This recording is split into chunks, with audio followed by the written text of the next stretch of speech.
Yan, mega mega loud shoutout mga kataktika. Ito yung season 1 at dito pinapakita natin yung malalaking rooster natin, yung heritage. Dito nagmula yung Henasil natin. Ito yung unang generation. Papakita ko sa inyo, generation 1, generation 2 hanggang makarating tayo sa generation ng Henasil. Pakita ko sa inyo ang magiging produkto nito. At mga kataktika, ang ating main objective dito ay makapagpalabas ng malalaking lahi ng manok, subalit nag-hatch o may kakayahang mag-alaga ng mga sisiw. Mga kataktika, ito na yung batch na tayo ay nagpapahalimhim. Yan. Dito mga kataktika, 3 hinahin yung ating naglilimlim ngayon. At nilagyan natin yan ng egg ng mga crossbreed heritage at eto na, mga kataktika, ito yung mga lumabas na sisiw natin. So meron tayo ngayong ganito, day old. Ayan, may mga lumabas na black, gray. And itong isa, pattern yan sa Rhode Island, yung black Astrodorp at Jersey Giant.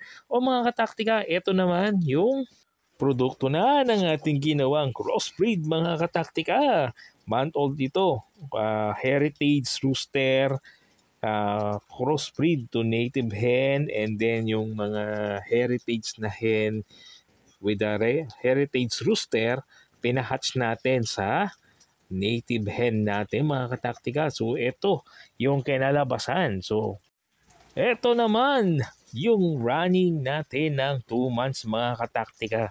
Kita nyo, kumpara sa mga native talagang malalaki ang lumabas nating mga sisiw at ang gaganda ng kulay mga kataktika. Ito ang advantage ng crossbreed mga kataktika, yung pagpapalahi. So napapaganda mo yung kalidad ng inyong linyada. So ito ang linyada natin, crossbreed. In-upgrade natin yung native sa malaking lahi ng manok. Ito ang ginagawa natin dito sa per season ng ating pag-aalaga ng manok. So native crossbreed heritage rooster para mapataas natin yung kalidad ng native. So ito mga kataktika, running 3 months naman mga kataktika, at dito na malalaman na natin kung meron nga bang lalabas dito na may kakayahan na mag-hatch. Yan, at mag-alaga ng kanilang mga sisiw. Ang maganda dito mga kataktika sa ginawa nating crossbreed, yan, naging na sila, tame or maaamo na. Hindi sila yung typical na native na talagang maiilap, ang hirap pulihin. Dito mga kataktika, yun yung napansin natin sa crossbreed na to. Nakita natin na maaamo na yung ating mga lumalabas na sisiw. O dito mga kataktika, sa batch ng ating pasisiw na to, so makikita nyo na talagang naglalakihan na yung lumalabas na produkto ng ating ginagawang crossbreed. So yan mga kataktika, may mga lumalabas ng black, may mga lumalabas na kakulay ng Rhode Island black, hindi kakulay ng black Astrolorp yan. Yan. Doon, ito naman, mga kataktika, yung lumabas na anak ng Jersey Giant at saka nung black Astrolorp natin. Yan.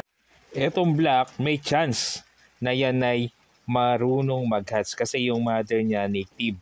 Ang rooster, yung black Astrolorp. Pero yung gray, definitely hindi.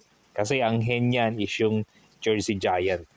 Yung Jersey Giant kasi ano lang siya, good for egg laying lang siya kasi na-observe na natin yan, itlog lang ng itlog.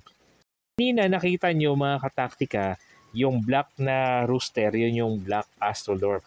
Ang katangian ng black Astrolorp ay maamo siya at hindi siya aggressive unlike ng Rhode Island. So yan yung na-observe natin. O ito mga kataktika, ang isa pa sa mga produkto ng ating ginawang crossbreed.